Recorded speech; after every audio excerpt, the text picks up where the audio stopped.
Hello everyone and welcome to Midnight Mystic. Welcome back to my Mystic Circle. I hope you're all doing great on this beautiful morning. Finally, it's still really cold where I'm at, but at least the sun is out. Today I pulled the Raccoon as energy coming towards you, and I have been trying to kind of sit with it for a minute. I did find a rogue charm on the table with the number 4, and I feel like the number 4 is actually really significant here. I drew a few oracle cards to try to dive in a little bit and feel out the energy, and more 4s did come out. So what I've gotten so far is this card. So I also feel like circles are important, but there's 4 hands here also. And when I saw the raccoon, it made me think of last year I pulled onto my road and there was a mom raccoon with 4 babies with her, and she was trying to cross the street, and of course I stopped, and they were so cute and they went into my yard, but it was the mom kind of protecting and leading these babies to where they needed to be and watching over them as they did so. And this card normally symbolizes spirit guides, helpers, someone on the other side who watches over you, guardian angels, being held, being protected. Her purple robe would be in a spiritual way, but it's also like she's resting through the night and being protected by this circle. And it almost looks like a salt circle. Please excuse Beepo. It almost looks like a salt circle. And I have heard of that as a protective way to guard yourself while you're sleeping, or even astral traveling, where you put a salt ring around your bed. And then the 4 hands are making me think of 4 corners of the bed, but also I've heard of crystals being placed at the 4 corners of the bed for protection. So if you're having nightmares, trying astral traveling, lucid dreaming, anything like that, where you are in a trance state and doing any sort of spiritual work, even consciously or unconsciously, this type of protection might be something you'd want to look into right now. And it came out together with this card, which is making me feel like you're being watched over as you pause or take rest towards something you desire, something you're working towards, or there's something significant here about this tightrope of light that she's walking on. It's making me think of energy threads, energy reds. Maybe you're reading energy. But energy threads or cords of light. There's also another circle here, so balance. I'm hearing the gilded, filigree? The gilded gate? It's the gilded something. I'm having a hard time picking up on the second word, but the third oracle card that came out, 49, and there are 4 doves holding the red string. And I just did a reading where there was a dove guiding someone out of a space, a place, a protective bubble that had become too constricting for them. I'm getting sky garden, and there's 4 arches in this. It's making me think of a garden with trellises or a walkway that has open arches. It's also giving me Phoenix rising, but almost like you've gone to a level where you're being lifted higher. not just the Phoenix Rising. Maybe you were already the Phoenix Rising and now you're being taken to new heights. So we already have signs of, and these are all 4 cards, 47, 42, and 49. Crazy. Okay, so 4444 is big here. Let's get an angel number.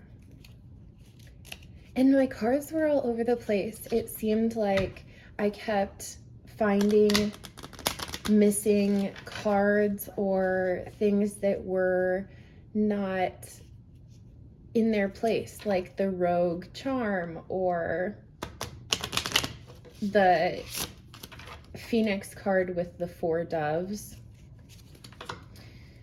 flew out and I didn't even see it fly out. Angel number, please, Spirit.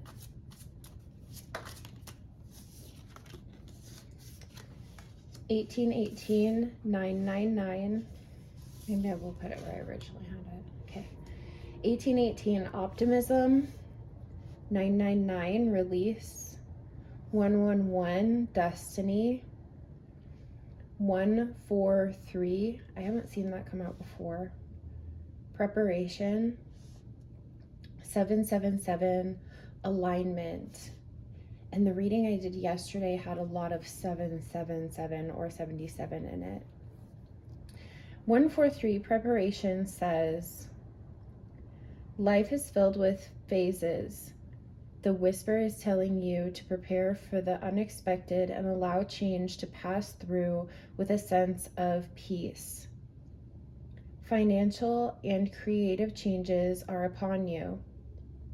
The affirmation is, my dreams and desires are coming to fruition, bringing change that I belong, bringing change that I welcome with an open heart and mind. Oh, I said migration and it's merriment. No, alignment.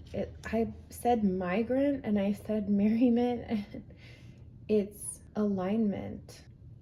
And I put this down here, and it's almost like just one thing is out of place. I've had one charm out of place. I've had one card out of place from multiple decks, and I'm getting my words mixed up and placing one card in the wrong place. So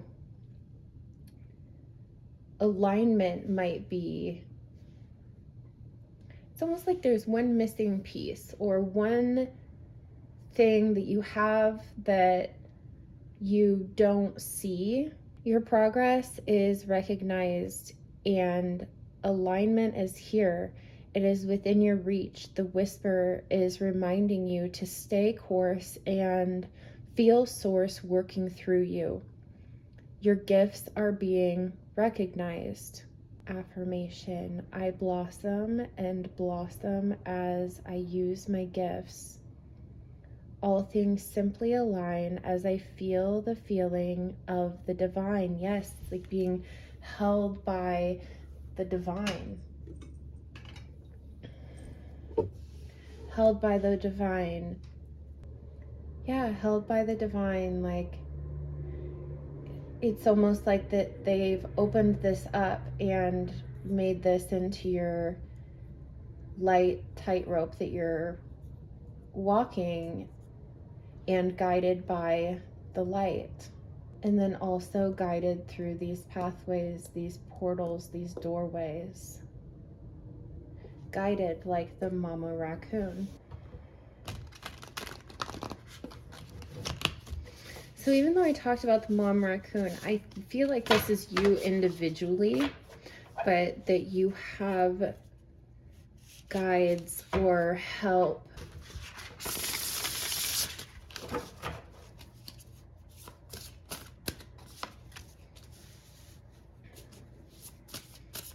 Eyes of the Eagle, rising above the fray.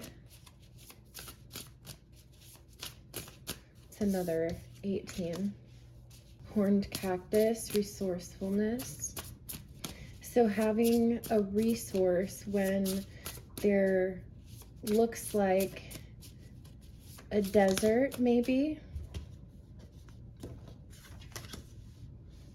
6, the cosmic womb, the divine feminine. Wishing mirror, ego sublimation. Okay, we'll look at them. I don't think I'm gonna take them.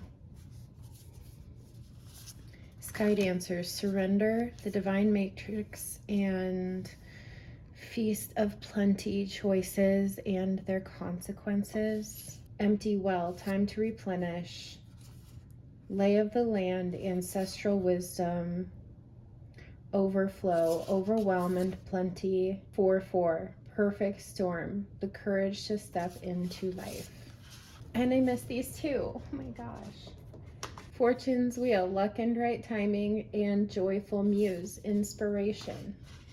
I think I'll link the video I had posted about breaking out of this bubble, because I feel like this is a progression of that same reading. So if that resonates for you, this might be a missing piece or missing part to that, or this is the progression of you breaking out of that bubble. Especially with Feast of Plenty, it's like something has pierced it. This is thought, or a choice was made that broke this open. And Feast of Plenty, it's like hard work put in has allowed this crystal to grow. So more from where you were based on hard work. The galactic mushroom, the divine matrix, I feel like that's, you've kind of broken out of some program, some place that you were in, almost hibernating or staying while you grew. And it looks almost like this flower cracked open. It's also giving me Alice in Wonderland vibes. It's like the reflection that you thought you saw is busted wide open. I heard new year, new you, and it looks like it was blasted from the sky, blasted open. So this could have been spirit assisted.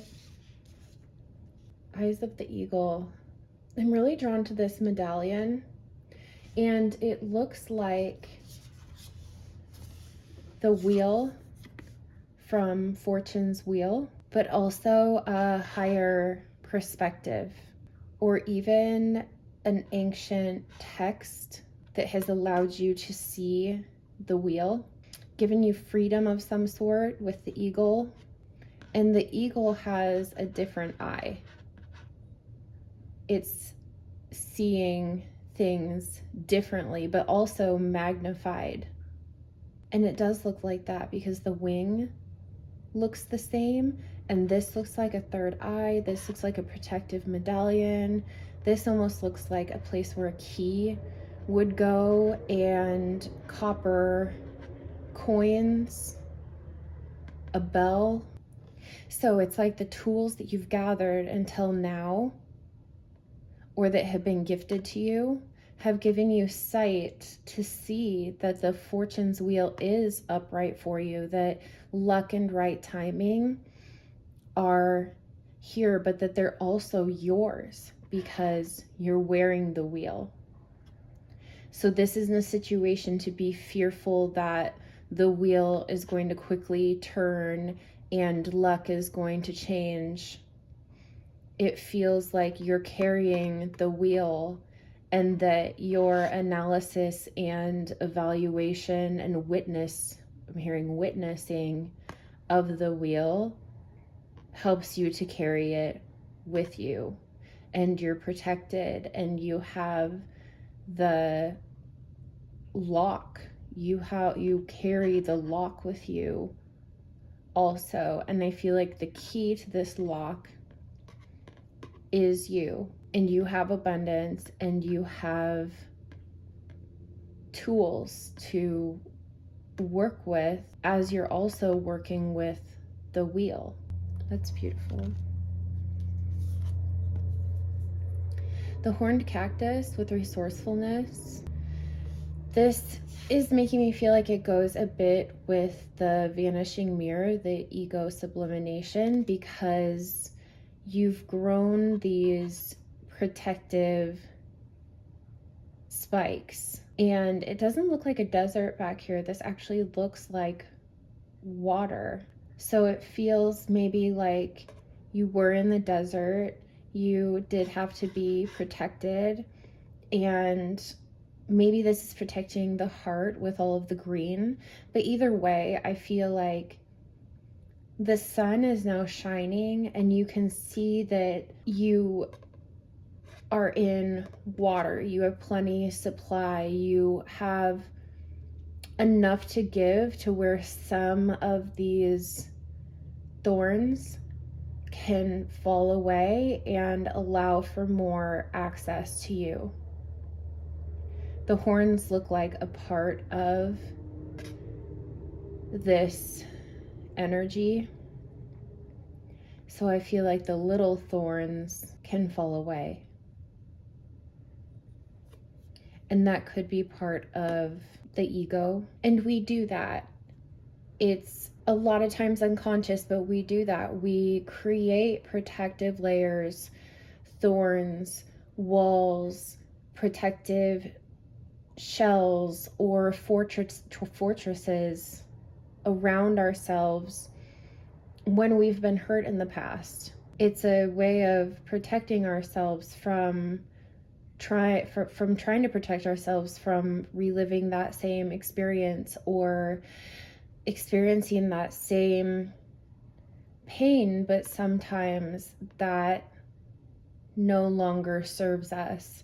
That protection that we build around ourselves where we are at now is sometimes unnecessary. It can be a really old pain that we went through, a really old trauma. It could even be childhood trauma that we've been through, where we built these layers of protection. It takes a lot of work to break those down. It takes a lot of work to rewire your system in a way that allows you to have a new experience in the same type of situation that hurt you before.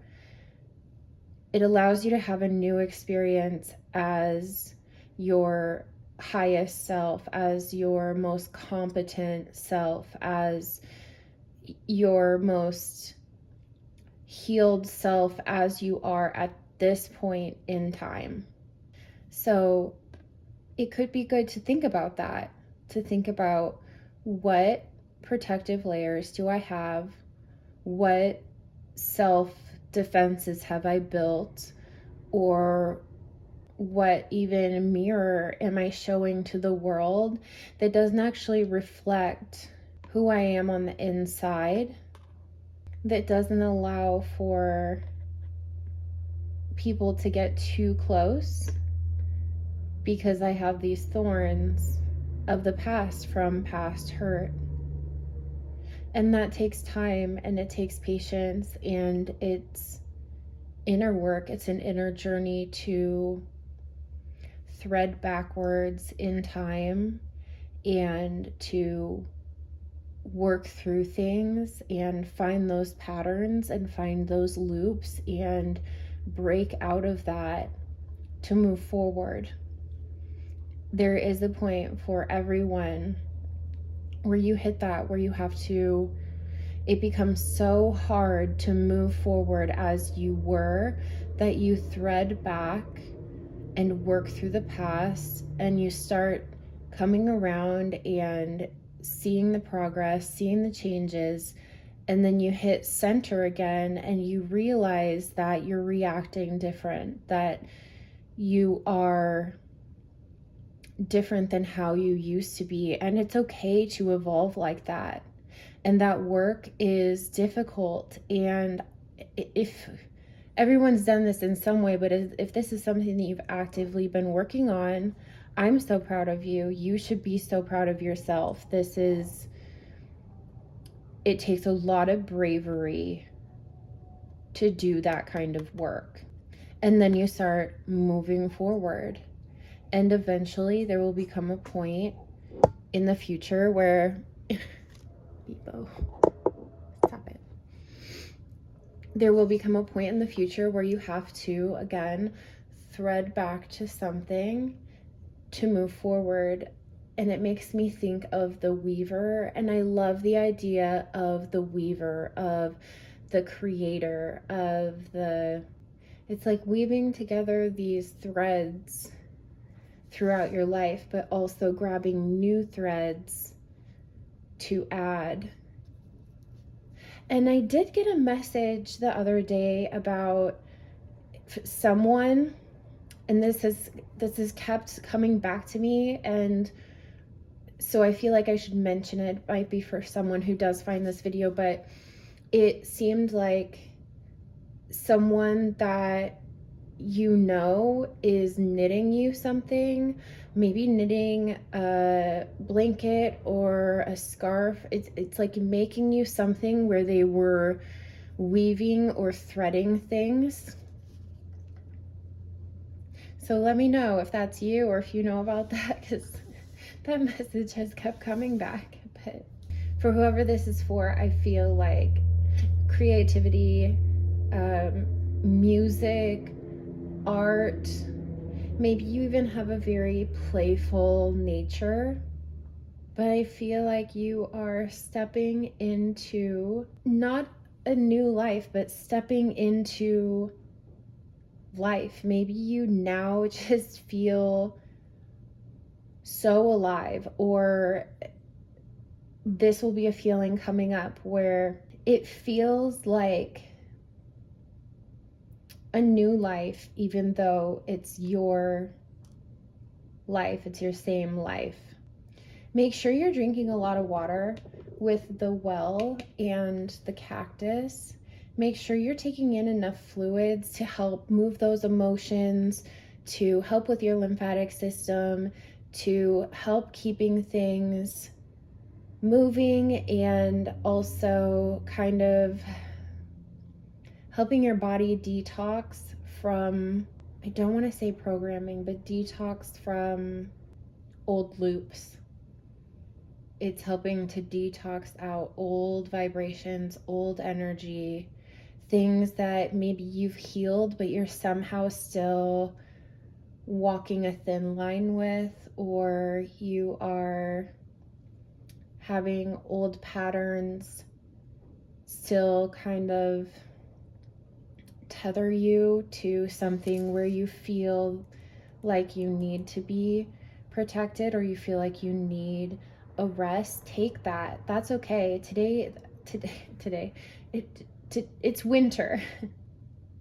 Sorry, there's a lot of energy and I'm getting excited.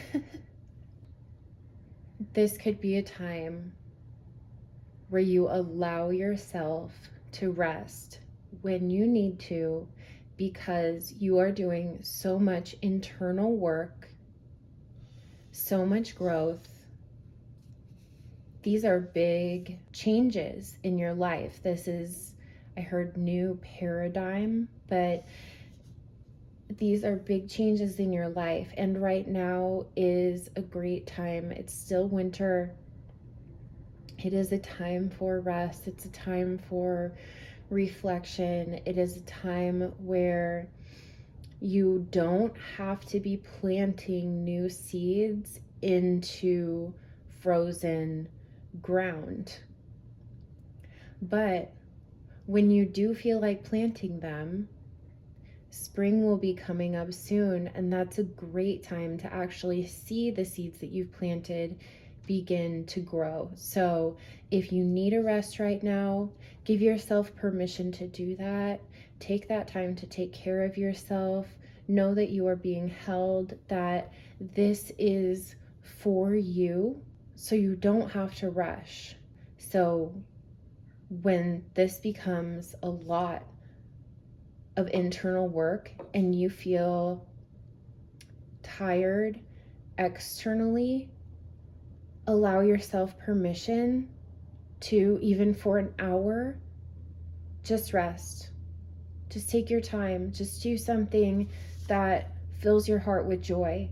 Do something that gives you energy, whether that is taking a nap or it is interacting with loved ones or children. That could be just taking time to drink water, to journal, to do whatever feels fulfilling and brings you joy at this time. I feel like is what's going to replenish you to keep going. So allow yourself to do that. Now is not the time to rush. Do them as you have the energy, as it feels right, and it's going to work out because this is all for you. You cannot miss this opportunity. This does not look like an opportunity that you can miss because this feels like this is internal work. This feels like personal healing and being guided and protected. Watch out for the number 4s. I'm hearing they could be a reminder to stop and think on the significance and meaning of the number 4. It could also be just a little reminder to pause, and it's okay to rest when you need to be able to keep going and be able to stay in motion towards where you're trying to go. But it could also be a reminder that you are safe, you are stable, you're secure. Your home is your center, is what I'm hearing. So even if externally you're saying, no, I don't feel safe or stable, protected, secure, whatever it is, if you're saying that right now, you are on the inside. You are safe with yourself. When you've done this type of work, those are internal things. You are safe within yourself. You always have a home within yourself, and you have the tools to protect yourself, even if you are evaluating the protections that you have and deciding whether they are necessary to bring forward with you, or if you can drop some of that load and be lighter and more free-flowing with energies that are around you. But this is your personal journey, so in the end, this looks like you're protected, you're growing from where you were before, you've shattered the mirror, you're going to be seeing a new reflection, you're going to be letting go of old defenses, you have the tools and also the freedom and curiosity to continue on the fortune's wheel and take time to enjoy what you enjoy. Take time to be creative and playful instead of that striving, which could wear you down. Maybe it's less of needing protection and more about allowing that inner child to play and be free and be creative instead of having this protection. Just know that you're allowed to do that. Everyone's allowed to do that, but you look so highly protected here that now's the time to get inspired. The joyful Muse is here to lighten things up, to spark creativity, to explore new things.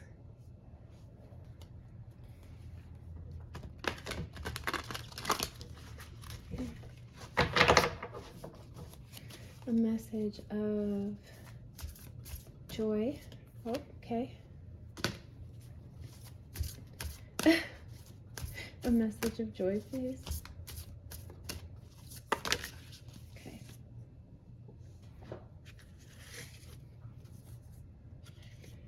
The magnitude of my power is always in the now. I am exploding with life beyond ever before and glowing with eagerness for more. Here's that phoenix. May the sacredness of my work bring healing, light, and renewal to all. With my attitude of gratitude, I light up the moon. And that looks like a hand on the moon.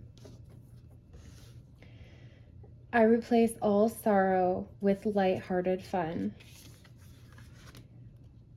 I am a contagious fireball of laughter and joy everywhere I go. As I love and respect myself, I radiate love to all others. I am willing to let my life explode with greatness. This is the first that came out right after I said the inner child work. I replace all sorrow with lighthearted fun. Oh, look, I left 4-leaf clover. Do you automatically say, I'm sorry for little things that happen by accident? What if you replace I'm sorry with surprise? When you say you're sorry, most often you have no reason to be, and the person you are apologizing to doesn't want you to be sorry either. By saying surprise, you restore a lighthearted and fun energy to any situation that negativity gremlins might otherwise conquer. Give it a try. Luck's on your side. Beautiful. I'm going to leave it there. I hope that this helped you. I hope that you take time to rest, but also to enjoy this time and find ways to feel creative and lighthearted, and keep an eye out for that number 4, and I'll catch you next time. Goodbye.